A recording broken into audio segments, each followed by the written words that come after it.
Okay, time to get going. Welcome to monthly security awareness training. I am coming to you live from a fabulous hotel room in Spokane, Washington, where I was just at the Washington State Emergency Management Association conference, which was great. And now I have a 6-hour drive to get back to Bremerton, Washington. But first, I'm going to talk to all of you. So this is security awareness training. We are Lumifi. Lumifi Cyber has a series of managed and professional cybersecurity services that in aggregate tick off every box you need. We'll do your penetration tests. We'll monitor your network for bad guy activity and kick them out. We will do your annual risk assessment and make sure you have the paperwork to avoid civil litigation if you get cybered. Okay, that's basically the commercial right there. All right. So stick with us through this thing. This is going to last an hour. You're doing something good for being here, right? If we can protect one organization from having somebody open an attachment they shouldn't, or bite on a social engineering attempt to get accounts redirected and an employee paid to a fake account that bad guys have set up, hey, that's a good thing. If we can prevent that for one organization, you can get credit for being here. This is worth continuing professional education credits. It's also an annual requirement for you to get security awareness training. So just ask if you want a certificate of completion, and you can give that to your organization. Now, this is me, and those are the things that I've done. Some of them, this is the LinkedIn bio. I also have a non-LinkedIn bio. Ask me about it sometime. I can tell you about it because the statute of limitations has expired. So I have a lot of context basically from government, and a lot of things I'm going to talk about are the exposures that are created in local government in particular, right? These are things that we need to keep us alive, to keep our quality of life high, and they're at risk. So why are you here? Well, you may be in an organization that has interesting data on the network that you can't lose. So personally identifiable information, privacy information, personal health information, all of those are protected records. And if you lose those, you end up with civil litigation, fines, regulatory oversight. Customers don't want to be with you anymore. Okay, that's bad. We'd like to prevent those outcomes. If you're in the public sector, you are operating services, like I said, that we need to survive. My metaphor for this is my flushing toilet. I do not want to lose the ability to flush a toilet. A lot of people talk about the water sector and how it's under attack. Knock down a waste treatment plant, and 3 days later, there's a public health emergency, and everybody's living in the emergency operations center. And the reason I'm talking like this, because I am at an emergency management conference, and these are things we talk about. You might be here because this is an annual requirement, like I said, and someone said you had to be here. Maybe you're just bored and you heard that part of this is stand-up comedy. That's not really true, but let's do this. What do we want you to take away? The internet is not a nice place. Today's internet, the one that you interact with, is here to sell to you, steal from you, and manipulate your opinion. And lately, it's gotten really good at doing that last one. As elections come up, we are going to be swaddled in disinformation from every country in the world. We disabled our ability to identify and counter foreign disinformation for the purpose of swaying our elections. And every country in the world has a dog in this fight. So you're going to see all kinds of false stuff. There's a few ways that we can talk about here. The computers and networks are compromised. We call that initial access. Somebody gets a foothold in your network. We're going to talk about those three things. The bait's coming from everywhere. It's text messages, it's phone calls, it's social media, and yes, it's email. We're going to show a lot of examples of that. And now it's not just a shotgun blast that goes out over the internet, hoping some dummy, is gullible enough to open something up. They go to LinkedIn. They find out who reports to who can move money, who can authorize the movement of money. That's how they target. So before we get started, let's just ground ourselves in the business outcomes we're trying to avoid here, right? We have a lot of secret handshake language. Scary Russian cyber something, cyber buffer overflow, SQL injection. That's not what we're trying to prevent here. Okay, it's unauthorized disclosure of protected records. We know that there's a cost associated with that. And there's a long tail that comes with losing protected records, including, like I said, civil litigation, class action suits, claims of executive negligence, things like that. Theft, largely through business email compromise, account redirection. extortion, ransomware, denial of service, etc. Your network could be used as that third party, that jumping off spot to attack your business associates. We don't want that. And then just disruption for the sake of knocking you down. Those are 5 business outcomes that we're trying to avoid here. Okay. So let's make sure these are the things that we're thinking about when we go all through, the examples and everything here. So a little bit of vocabulary. All right. Because again, the secret handshake language. All right. So what's ransomware? You probably hear that all the time. So here's how it works. So again, somebody gets initial access into a network, and we'll talk about the ways that that happens. But once they're in there, they have interactive access. They can come and go as they want. They can log in, look around. They find your backups. They find your critical services. They find records to steal. And usually records go out the front door first. Why? Because later, if you're not going to pay their extortion demand, they'll say, we're going to make these records public and you're going to get a class action suit. And that's a lot of money. And all of a sudden, everybody's starting to think about, ooh, maybe the thing to do is pay the extortion demand, right? So the records go out. And then with all the critical servers that run the business or the government organization, lay in encryption software, and it comes down to one key press and everything is encrypted. And that's when you get the extortion demand. Right? And it could come out of a printer. It could be a phone call. It could be some out of band communication because your network is not going to work. And then they're going to, want millions of dollars to sell you a decryption key. And if you don't want to buy the key because your insurance company says, nope, it's cheaper for us to just rebuild from backup, they're going to say, well, then we're making the records public. And all of a sudden now we're talking civil litigation, all the bad things that come with that last a very long time. So that's ransomware. Okay. It's extortion. And they snarl your network, make you buy the decryption key. And it's pretty prevalent right now. And you can see from these news articles, it's very expensive.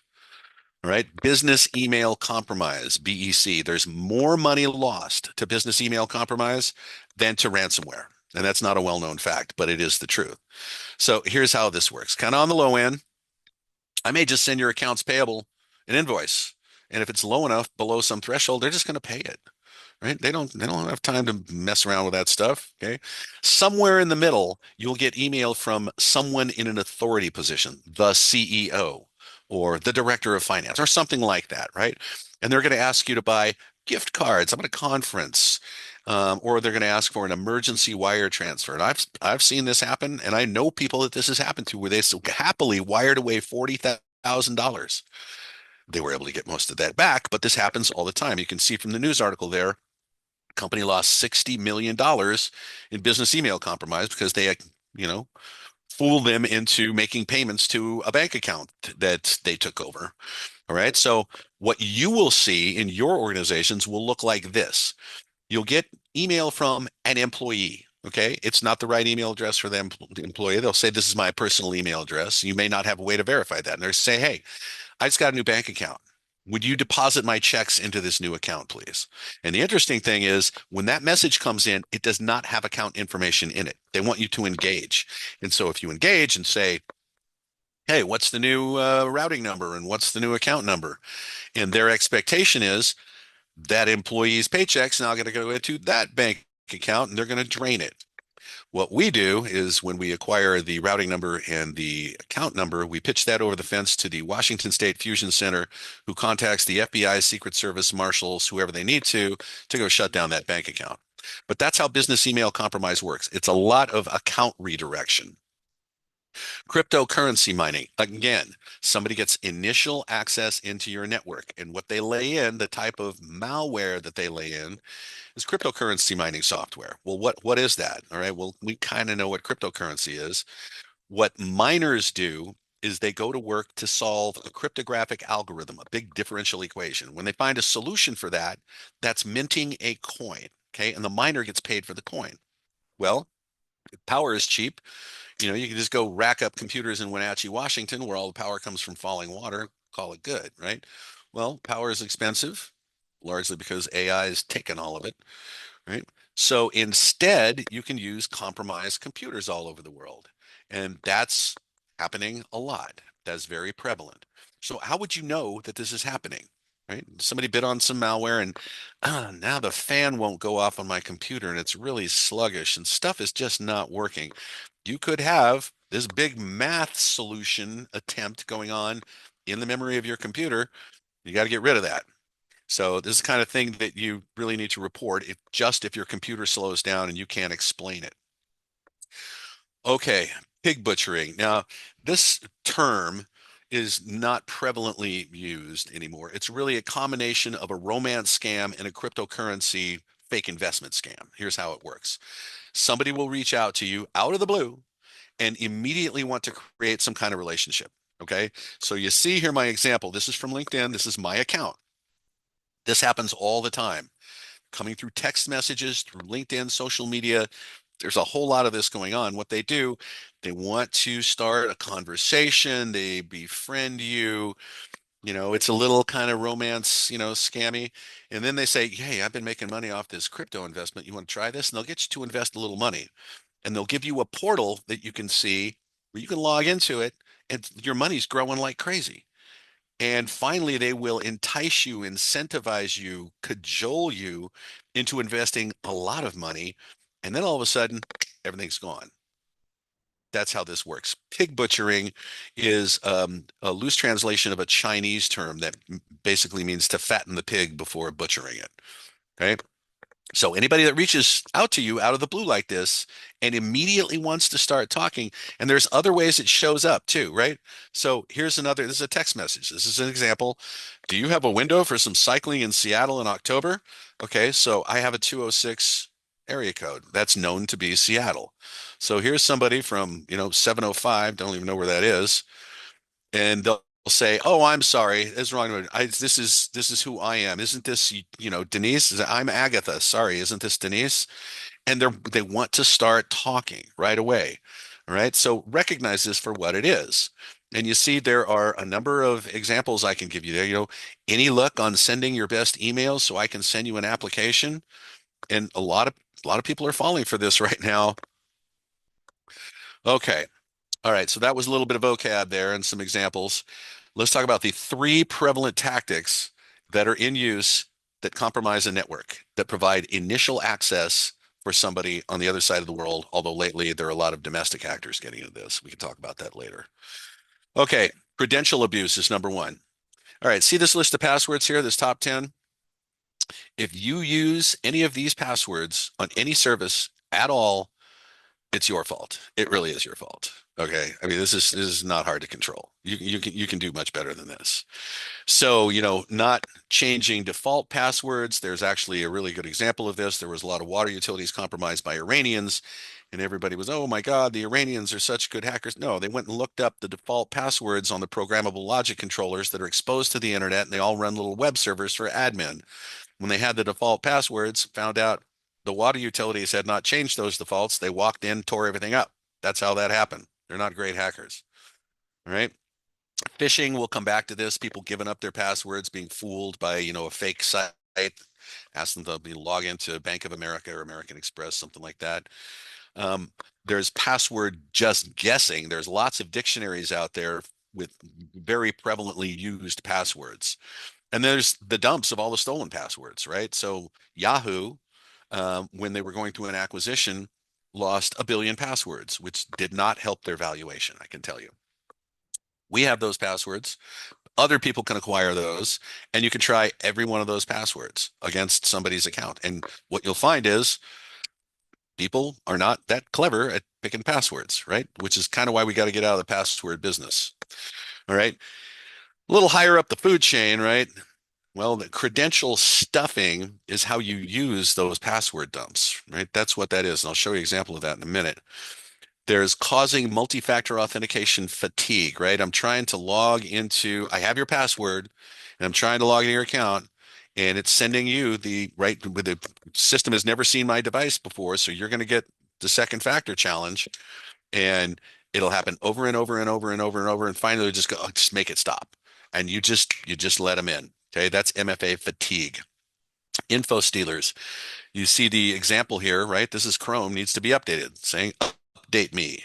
Well, if you don't do that frequently enough, it's possible you could run over a rigged website that's got one of these info stealers built into it. And what it will do, it will just suck all the stored credentials out of your browser. Doesn't matter then if you pick good passwords or not, because they're gone. Okay. So make sure You keep your stuff updated. We'll talk about patching here in just a bit. All right, so here's how credential stuffing works, right?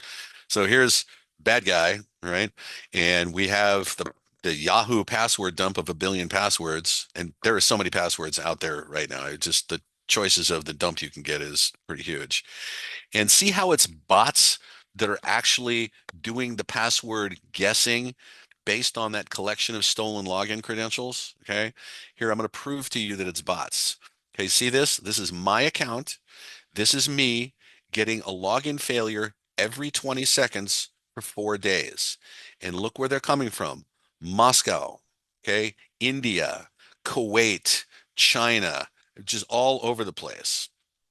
That's not a person behind a keyboard, right? That's a program that's using probably compromised computers all over the world with a top-down command structure, having them just guess passwords on my account. Now, why is my account under attack like that?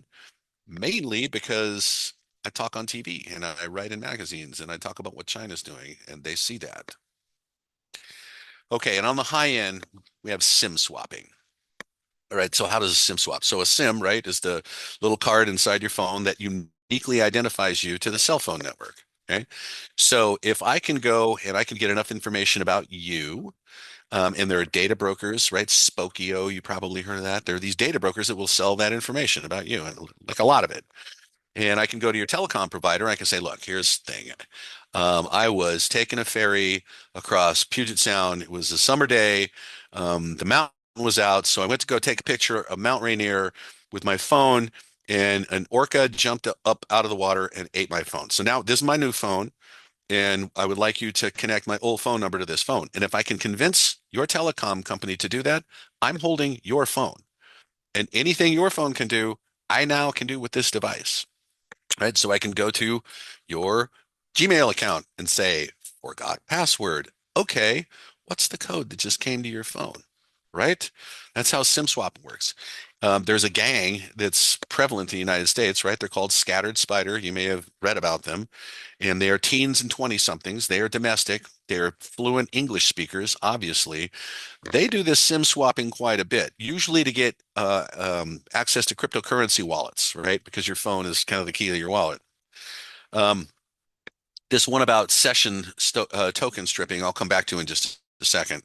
But there's another group that definitely uses threats of violence to get somebody to disclose a password for a cryptocurrency wallet, things like that. A lot of these kids, right, they're teens and 20 somethings, come from this online group called the Com. Scattered Spider is one of the little divisions of it. Well, there's another division that specializes in violence. And so in the UK, on more than one occasion, they have found people in the trunk of a car covered in gasoline. So, except in the UK, that's the boot of a car, just to be clear. So these things are, this is not your, your grandfather's virus program. This is really a lot different. Okay, so that's credential abuse, right? That's how we get passwords. Let's talk about, yes, MFA fatigue. I talked about that a little bit, but session token stripping. So here's how this works. So somebody gets a phishing message and says something dumb like, hey, you're out of space, right? You're out of storage. And so here's a link to Microsoft so you can go manage your storage. All right. Microsoft doesn't let you do that. You're already logged in. You're not going to get a challenge for a second factor by trying to log into Microsoft. They already know you. They know you have an active session and they've seen your device before. But if you bite on the link in the phishing message, rather than seeing an American Express login page pop up or something dumb like that, what it does is it proxies it through bad guy computer, strips off the session token out of the stream, presents it to Microsoft. Microsoft says, hey, great session you got there. Never seen your device before. Here's the challenge for the second factor. Route it back through the proxy to the user who thinks they are logging into Microsoft. They say, okay, hit the link. They log into Microsoft. They don't know anything has gone wrong, but they just gave away Teams, SharePoint, OneDrive, all the single sign-on applications. Took less than a minute. That's how session token stripping works. Okay. So be careful. Phishing messages, and a lot of people think they're smart enough to go, I'm just going to see the fake website. I'm not going to give away a password in there. Don't even hit the link. These links are bad, and this has become very prevalent right now, this session token stripping.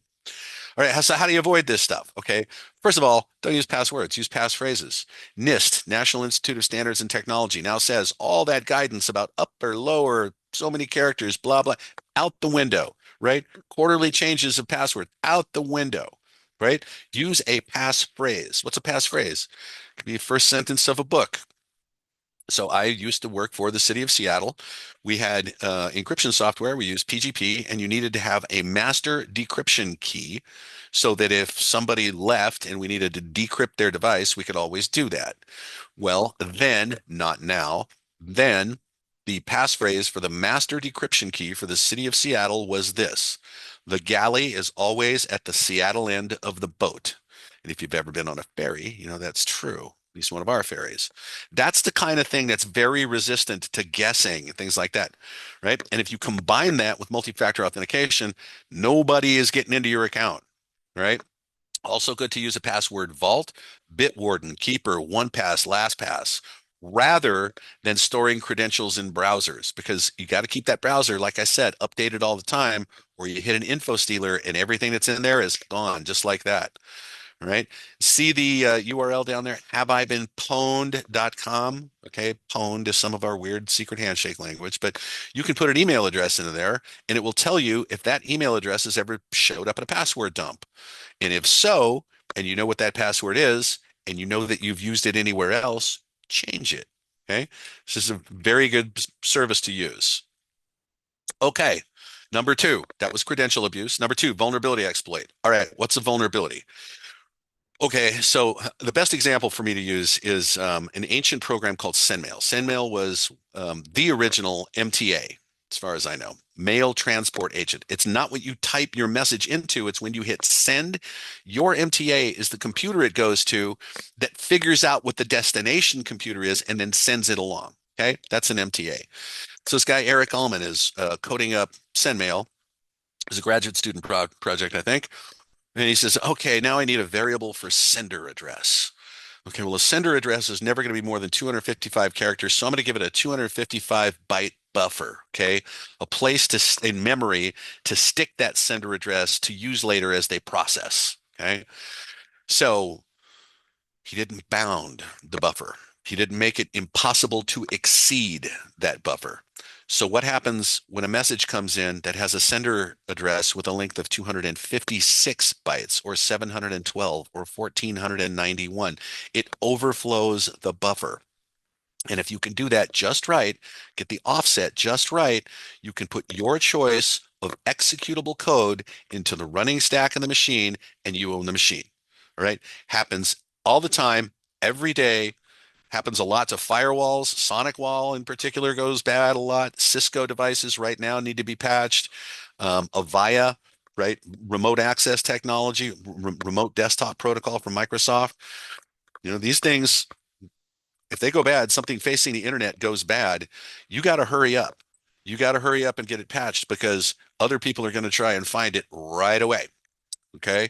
What else is a vulnerability? Okay. All those schmucks that worked at those water utilities that didn't change the default passwords on PLCs, those are vulnerabilities that, you know, they didn't do anything about. You know, they didn't think about that. They didn't know those are vulnerabilities, but it's true. It can also be, you know, human behavior, you know, not training your users or, you know, and today it's specifically you need to train your help desks, you know, on how to avoid these fakers calling up and saying, I need a password reset. And, you know, you're probably giving scattered spider access to your network. All right. So vulnerabilities are out there. Now, what happens is these guys are all over vulnerabilities. This is one of the most prevalent ways to get initial access into a network. All right. Russia scanning for your unpatched vulnerabilities. Okay. Well, no kidding. It's Russia, it's China, it's North Korea, it's Iran. It's every time there is a vulnerability announced and a patch released, somebody is going to go to work reverse engineering the patch, figure out what it fixes so that they can code up the exploit to break that thing. Okay. Simultaneously, scanning of the internet for vulnerable exposures starts sometimes like in 5 minutes, right? I mean, you see the article there, hackers scan for vulnerabilities within 15 minutes of disclosure. Well, when Exchange on premise had a vulnerability, Microsoft released a patch. We know that Chinese government started scanning the internet for on-premise Microsoft Exchange in 5 minutes, right? And there's lots of people who monitor things like this, so I believe them. All right. So it's a race now. If a vulnerability is announced for a piece of technology that faces the internet, okay, and it's easily exploited, right? There's a CVSS rating on these things, okay? CVSS, Common Vulnerability Scoring System. If something you own is ever vulnerable with a level 10, you got to drop what you're doing. This is an incident. This is now your highest priority. You got to get that thing patched, okay? So you need to keep on top of vendor announcements. You need to know exactly what technology you have that's exposed to the internet, score them, okay? And if the scoring warrants it, and you know possibly that there's attacks underway, right? That's being actively exploited. Really, this is your highest priority. There is nothing else in your world right now but getting that thing patched, okay? If you're a home user, Microsoft, Apple, they're going to patch themselves, right? I mean, your iPhone will get nasty with you. Hey, I've been telling you to reboot, all right? So just go to sleep. When you wake up, you'll have a new phone because you got to reboot to activate those patches. Microsoft will bring patches down. And if you look in the bottom right-hand corner of your tray on a Microsoft computer, you see a little orange dot. Rather than watching me right now, you should be rebooting your computer to activate those patches. So just do it afterwards, okay? Now, Linux, Android, they're not going to patch themselves. You're going to have to look at the admin settings and make sure it's set to be able to do that. But again, you got to reboot to get the stuff to work. Okay, all right, that was vulnerability exploit. And now the biggie, social engineering. I'm just going to talk you into doing something. All right.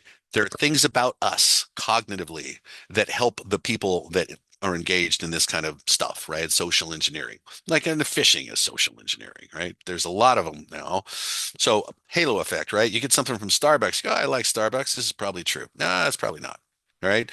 Hyperbolic discounting, free trial, limited time offer, right? That's kind of, an urgency bias, okay, that they're introducing through this hyperbolic discounting.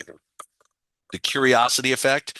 If there's something in the news that everybody's interested in, you can always send beta and say, "Hey, read about this thing." And this is true story, city of Seattle, and you can tell how long ago this was.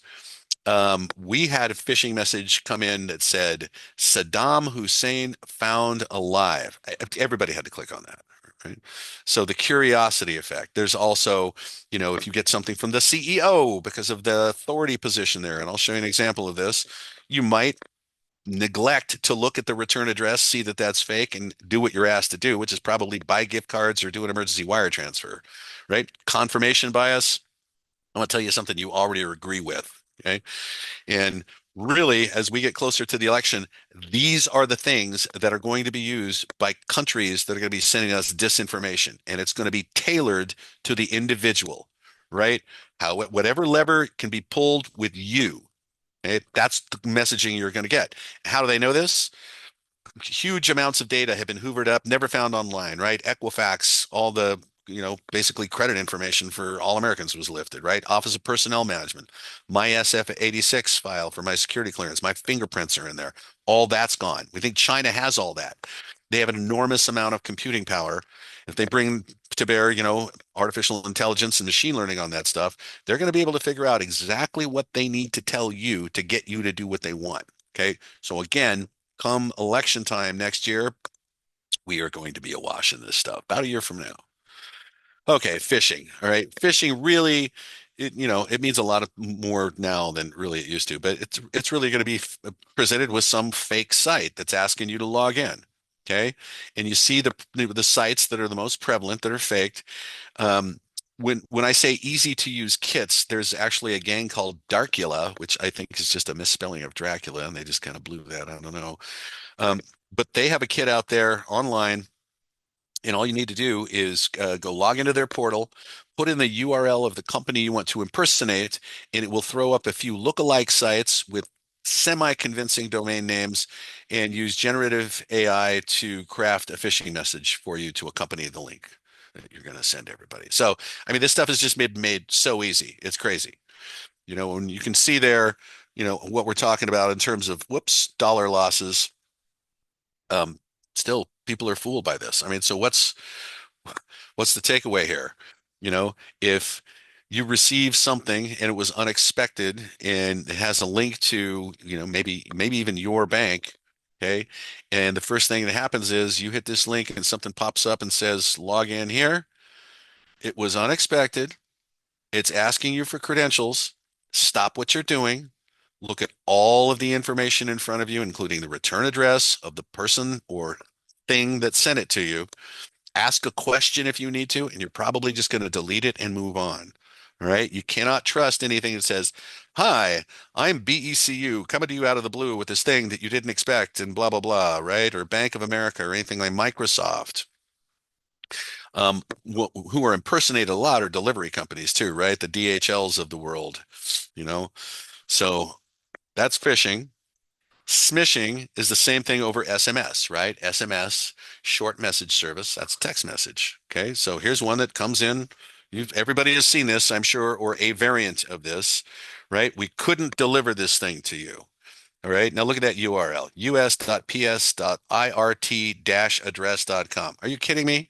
Does it look like USPS to you? No. Okay.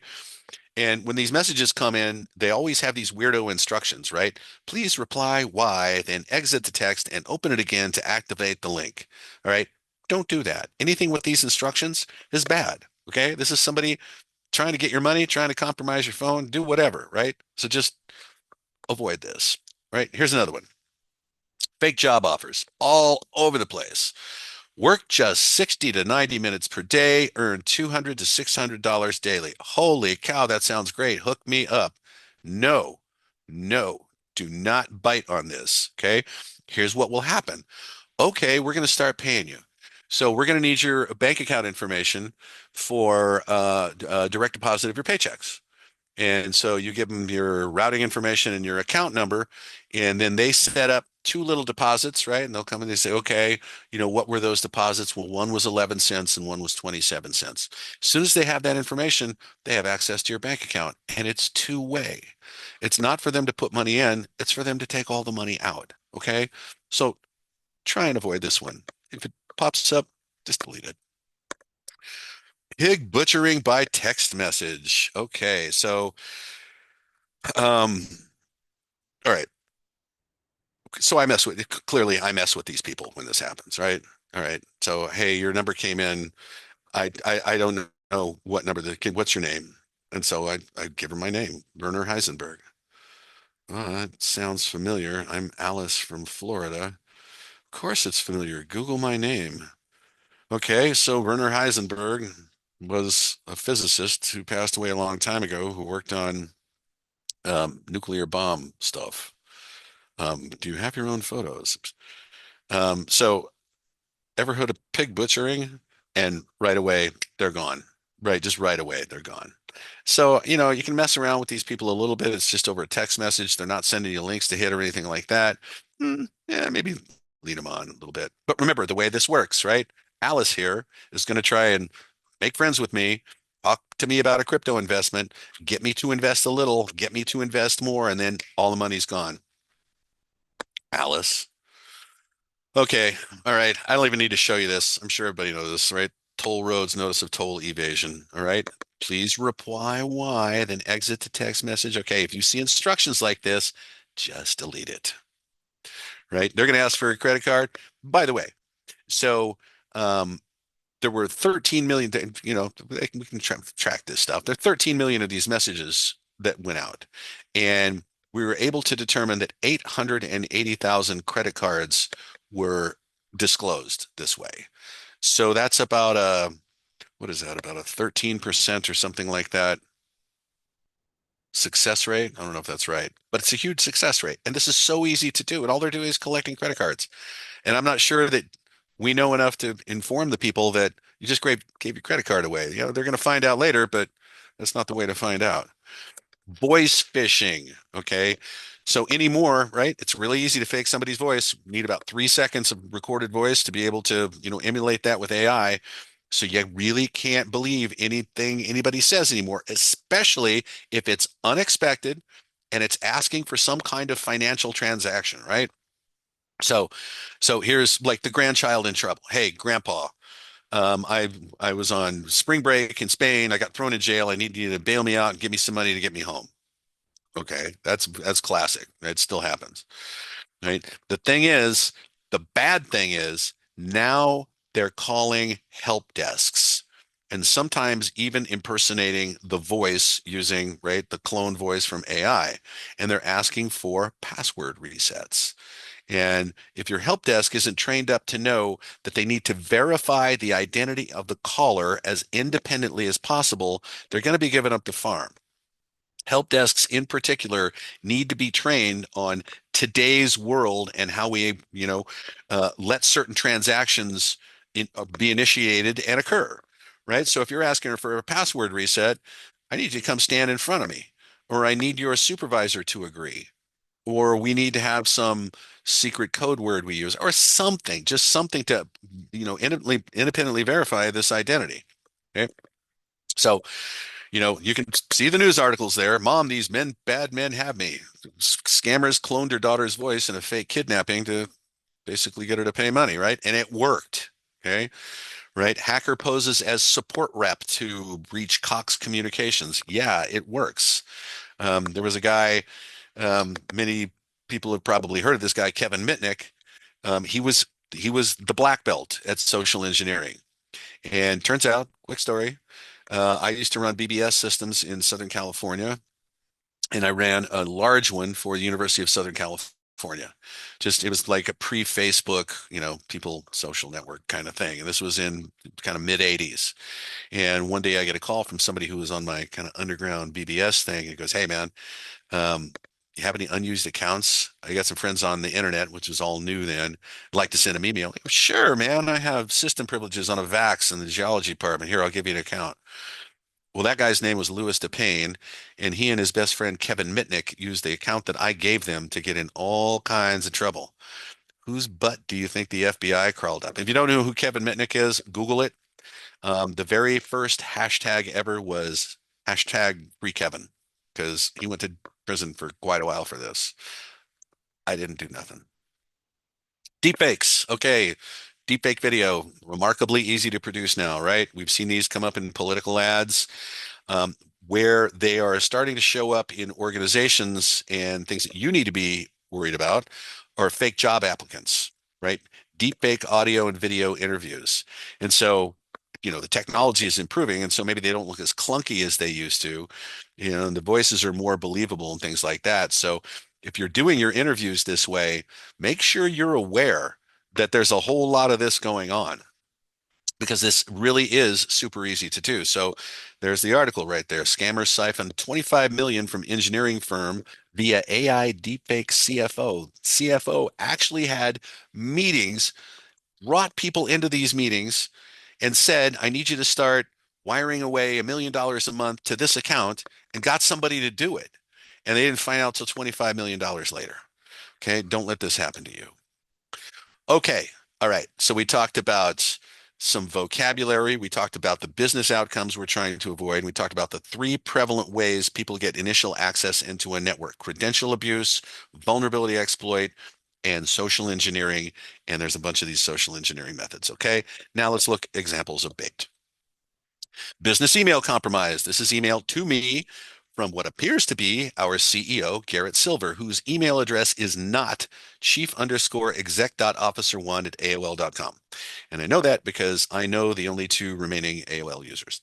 So now, yeah, there's little grammatical things in here, but remember AI, generative AI is doing all this now, and you're not going to see the grammar things, right? I'm arranging some gifts for the staffs. Okay, that's not a grammatical construct that's used in the United States very prevalently. That's more India, the UK, right? But remember the tactic I talked about. I suggest an Amazon gift card coupled with a personal note from me and blah, blah, blah, blah, blah. I need you to assist me. What's he going to ask me? What's he going to ask me to do? Right? Go buy gift cards. All I need is the serial numbers. Just take pictures of them and send them to me, right? And then they go monetize that stuff, right? So remember, this is the tactic, okay? Microsoft will never tell you these things. You're not out of storage. Your mailbox isn't full. No. And you don't get a password reset this way. Okay. If you look at every one of these, Remember, I said look at all of the information in front of you. Not one of these has a return address that has anything like with tpaperperformance.com. Is that Microsoft? No, no. So remember, these are just fake enticements to get you to give up your Microsoft password. If you click any of the links in here, you're going to get a password page pop up. You're already logged into Microsoft. There's no reason for it to ask you for a password. Stop what you are doing. Look, all information in front of you tells you what's going on, but you have to look at it. Ask a question of somebody if you have to, and you're just going to delete this stuff and move on. You're probably going to report it. Okay. It's good if everybody has a reporting mechanism for this stuff. A QR code is a URL. If you get a QR code unexpectedly, is a message I did not expect. Okay. That is a URL and you have no idea where it goes. This is a particularly bad one, which is why we put the big red dot on here so that you can't scan it with your phone right now. It's probably gone by now, but it will give you the second challenge, this challenge for the second factor, right? This stuff is out there. It's not as prevalent in the messaging that you get. It is more common now than it was. But places like outdoor parking lots where you scan a QR code to pay, somebody will just paste over the actual QR code with one of their own, and all you're doing is giving your credit card away to somebody, and you're probably going to get a ticket too for parking there. Don't click it, right? More phishing, right? Every one of these is an attempt to get you to give up a password, right? Now, DocuSign in particular, for whatever reason, it appears to come from DocuSign for real. So the thing to remember is if it wasn't expected, right? I don't know what this thing is, right? Don't be curious. It's going to ask you for your credentials. Don't give up your credentials. Like a lot of people have DocuSign, Box.com, stuff like that, right? Be careful. Okay. No, Lowe's is not going to give you a Craftsman tool cabinet for your opinion. No, it doesn't work that way. No, T-Mobile is not going to give you anything for talking to them about your T-Mobile experiences. Okay. No, no, no, no, no. And see the T-Mobile limited supply, 9 rewards remaining. Okay. How is that possible? That is not even possible. This went out to so many people. 9 left. I mean, is there a ticker going there that knows there's only 9 of these left? It's not like an Expedia hotel room or anything like that, right? So remember, free offers, time sensitivity, right? Those are all warning signs, right? Limited time. The tactic. This CVS, Starbucks, right? Home Depot. You're going to see these coming from everybody. Don't bite on these. You don't get something free for giving your opinion to a corporation. Okay. Urgency bias, right? Your account will be credited once you log and approve. Number one, process does not work that way. If somebody deposits money into your account, it goes into your account. You don't approve. Oh, yeah, okay, I'll take it. What? Or don't be dumb. All right. Stuff like this is going to be, got to think your way through this. And they're putting stuff in here to make this look legit. This is a secure encrypted message. You say view your message. You go ahead and click that. Amex login page comes up. Stop what you are doing. Look at what's in front of you. Ask a question. Delete this and don't get fooled. Okay, here's the urgency bias again, right here, right? Action required. All right. So I have an OG email domain. Okay. I've had it since pre 2000 and it's just a magnet for this stuff. Okay. So it's true. My network registrar is these guys. Okay. So whoops, network solutions. This is a quick notice to let you know that this is about to expire. And if you don't do this now, right, all right, well, they want to get my login for my domain so that they can use that to attack others or to host malware and put links to get people to come over to, or put a phishing site on it. That's what this is for. That's what they want this for. Okay. Now, that link, okay, I took and I ran through a service called virustotal.com, right? 3 security vendors flagged this URL as malicious. They'll tell you it's phishing, malicious, whatever. This one maybe even was going to throw malware on me. Who knows? Okay. Here's a recent campaign from LinkedIn, which has just become a cesspool of like pig butchering is all over the place right there. Hey, just reaching out. Hey, here's my phone number, right? You saw Beatrice Lee back there. Right. So there's a fake job offer. The whole thing is a link. It's an image. And so anywhere you click on there, you're going to go to that URL, which is a dental office. Okay. All right. Look at the return address. G Burke and I invite. So you're looking at this, you go, ha ha, they're not going to fool me. I hover over the link. I see what that is. That return address, that's not LinkedIn. Go the extra step, right? Copy that link. Don't do this on a phone because it's harder to do on a phone. But if you're on a computer, copy the link, run it through Virus Total, and it will tell you exactly how bad they think it is. Okay. So this is a great service to use, right? 6 security vendors say this is malicious. So what's happened here? That dental office has a compromised site, probably just a web server, something like that, and it's being used to house malware, and links that look like LinkedIn point to it, right? There's this big ecosystem of all this stuff happening. So you just got to be really careful. Remember these tactics. Remember that if it's not expected, you should suspect it. Okay, miscellaneous threats. This is actually my favorite part right here. Okay, so let's first of all look at the upper left here. Two, undisclosed recipients.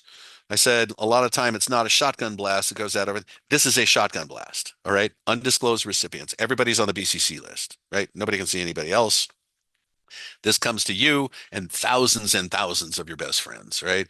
Attention recipient. They don't even know who you are, right? USPS has got an ATM card for you. Oh, they know what's in the package. All right. And then look, they actually added somebody's badge or what looks like somebody's badge here to give this the patina of legitimacy. Okay. No, this is not the way any of this works. And what this is, okay, everybody's heard of the Nigerian prince, right? Right. Well, that's actually called Nigerian 419 scam, 419 being the penal code in Nigeria for fraud, which is what this is. Okay. It's an advance fee scam. That's really what we should be calling it. Why? Because you're going to be offered something of value.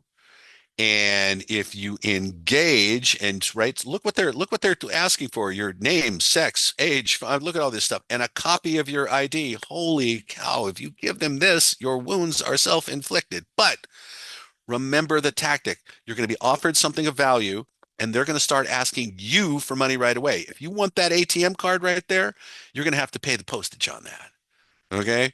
And there's lots of other variants of this. I'm a soldier in Syria. I have a barrel of gold I'm trying to return to the country, and I need somebody to help me do this. I am a dying widow, and I want to give away my fortune to charities, and I need somebody to help me do that. Um, we're moving a pallet of gold from China to Thailand, and we need your logistical expertise to help us pull this off. Okay. Oh, so what happens? What happens? You engage, right? You give them their information. They go, okay, we need to pay a bribe. We need to fly to the other part of the country and handle this. And so they're asking you for money. People get pulled into this for years. I know people that have been pulled into this for years, and it's very hard to break them out of this, right? Because psychologically, it's very difficult to say, okay, the entire time I was sending money to somebody, I was a dumbass. And it's not just like this, it's also like romance scams, right? You think you are going to get something eventually from this, but you're just being asked for money constantly. It's an advance fee scam. Social media comment scams, somewhat similar to this. Okay, so this guy Rick Beato right here. So I am not a musician. I am a drummer. I hang around with musicians, right? But if you're a musician, you know this guy, Rick Beato. He has a YouTube channel, What Makes This Song Great? 10 greatest guitar riffs, right? Best drum fills, all this. He's a great guy. I mean, his stuff is fun to watch, right? So he'll put a video out there. Someone will comment on that video. And then Rick Beato will go to that commenter and go, I've selected you randomly to win a prize. And so let's go to this other communication channel and talk about it, right? Exchange information. You get a signed Telecaster guitar by Jimmy Page, right? Whatever. Wow, really? All you have to do is pay the shipping fee. You send out, you give them a credit card, you send them money, you do this, right? That guitar is not going to show up. That's how this works. And so it's not just Rick here. There's a lot of content creators on YouTube, and these comment scams are out there all over the place. The computer support scam. Okay, everybody's seen this. This thing pops up. Hey, you have all of these viruses on here. Call this number. No, do not call that number. Close the tab. This goes away, right? Why did this pop up? Well, the site has been injected. What does that mean? When you interact with a website on the internet, You do it through form fields. You type stuff into a form field that goes, right, often does something for you, right? So think about eBay. You type in green depression glass, okay? And it says, okay, wait a minute. And it looks at what you submitted, says, does this look like an attack? Anything wrong here? Okay, database, give them what they want. If it is not a mature, well-designed site that uses something called server-side input validation, you can put direct structured query language commands into those form fields, talk directly to the database, get it to barf up its entire contents, or worse, inject something into it. That's how stuff like this shows up. Could also be a polluted ad, could be other things, right? But point is, this thing, you just make it go away, right? Don't ever call these guys. We've done this before to find out what their tactic is, and they're just collecting credit cards. Yeah, they'll run a bunch of fake tools, right? They'll have you connect to a site. They will connect to it. It will join the computers as if they are your help desk. They'll run these fake tools and go, oh, it says here your maintenance contract is expired. You want a new one? And then we'll fix this for you, right? So don't be fooled by this. Apps, if you're the app people, listen, how long has the app been in the store? How many people have downloaded it? How is it rated? How many people have rated it, right? A five-star rating by three people is statistical fuzz. It means nothing. Okay. So there's this bad stuff out there all over the place. And, Google, Apple, they have to remove this stuff there's constantly, they're removing stuff from app stores, right? So be careful about that. And remember, you can go out and you can ask about apps. You can ask Google, right? Any bad signs from this app. And there will be rating systems out there that will tell you how things like this have been analyzed and what exactly they do. And here's the thing too, a lot of them just collect information on you, like your movements, okay, things like that, your app usage, what search for online, things like that, and sell that to data brokers. So just be aware if you're an app person, these things are tracking you. Secret shopper. Okay, so I'm sure there's a lot of legit secret shopper stuff, right? Well, here's how it works. They send you a check. This is not a legit one, right? There's the check. Okay, this came to me at Seattle Municipal Tower. And here's what they do. They say, okay, we want you to take this money.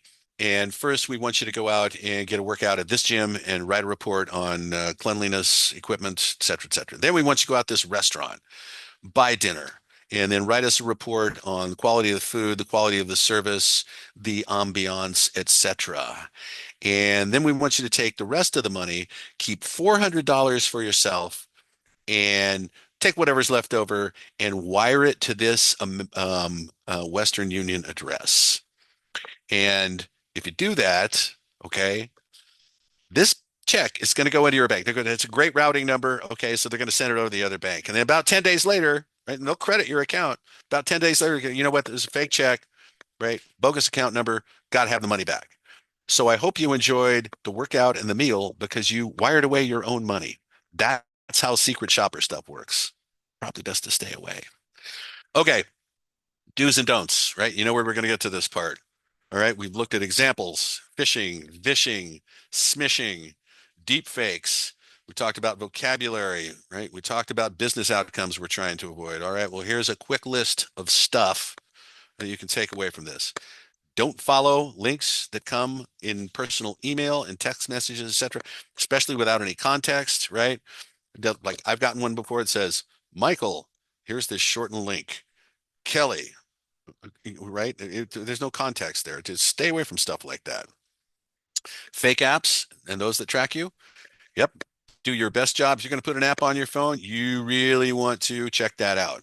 The bait. All of these examples, right? All of these examples were current. These are things that are going on right now. I'm going to refresh this deck for October. I may want to talk a little bit about your home network security as we reboot this for the upcoming year. Your vulnerabilities, okay? Keep your stuff patched, reboot to activate patches. Number 5 there, personal use best conducted on a personal device. This is a soapbox of mine, okay? So a lot of people in the public sector are very entitled, right? And you can use your work computer for, Facebook and Gmail and all that stuff. Well, I could prove at the city of Seattle, we took a lot of measurements. I could prove that 40% of the compromised assets came from the use of personal email, right? So if your policy is Facebook lives here on your phone, Gmail lives here on your phone and not on your work computer, you just drove 40% of the problem off a cliff with a policy change. Yes, you have to enforce that, but I'll just say nothing focuses the mind like a public hanging. Okay, so personal use on personal device. Don't circumvent security controls. When the big red Microsoft page comes up and says, we don't really think you ought to go past here because what's on the other side of this looks like SharePoint, but we're Microsoft and we know that's not SharePoint. Don't investigate, right? Get a phishing link. Don't go, hey, I just want to look at the site. Because remember, it could strip off that session token and you could be giving up the farm just by hitting a link, right? Don't reuse passwords. That one's pretty obvious. Go to haveibeenpwned.com, see if your email accounts have been compromised or your passwords are in a password dump and act accordingly. All right. If you find USB sticks, remember I said there's a lot of domestic actors right now, Scattered Spider being one of these gangs. They have proximity. They'll throw USB sticks in your parking lots and bathrooms. Right? Don't go jack that into a computer. Give it to your IT team and have them investigate that. Do use multi-factor authentication and full disk encryption. Okay, I want to talk about multi-factor authentication because a lot of people don't know really what it is. If you go to a credit union site in the Midwest and you give your username and your password and it says, okay, what was the color of your first car? That is not multi-factor authentication. That's two things you know, your password and the color of your first car. It's a pre-shared secret. Okay, multi-factor authentication is defined as two or more of the following: something you know, something you have, something you are. That's it. Okay, what's something you know? It's a password. What's something you have? This phone. Okay, and the authenticator app running on here. So it knows if I answer with the correct code, I'm holding this phone. It's something I have. And then the last one is my iris print, my palm print, my thumbprint, right? Something I am. That's what multi-factor authentication is. All right. More than anything, if you see something, say something. Hey, I got this email about the return to office policy and I logged into SharePoint, but there was nothing there. You got to tell somebody that. My computer fan won't turn off, right? This thing barely works. You got to tell somebody that. Okay. All right. That is the only list of do's and don'ts I'm going to give you. Most of this was about vocabulary, seeing the bait, etc. Sign up for the daily news blast. I put this out every day except day before yesterday for reasons. And this is 20 articles, short, title, money quote, original link. We don't do creepy link tracking. 5 minutes with coffee, everything that's going on in the world that I think you need to know. Remember, we're going to be doing this cybersecurity awareness training every month. It'll be the last Thursday of every month. And we've been doing some podcasts. You might want to check out our YouTube channel. And with that, I'm going to let everybody go. You have 90 seconds. I'm returning to you. Thank you all for attending. And I hope as a result, you don't do something that gets your organization crushed. Thanks, everybody.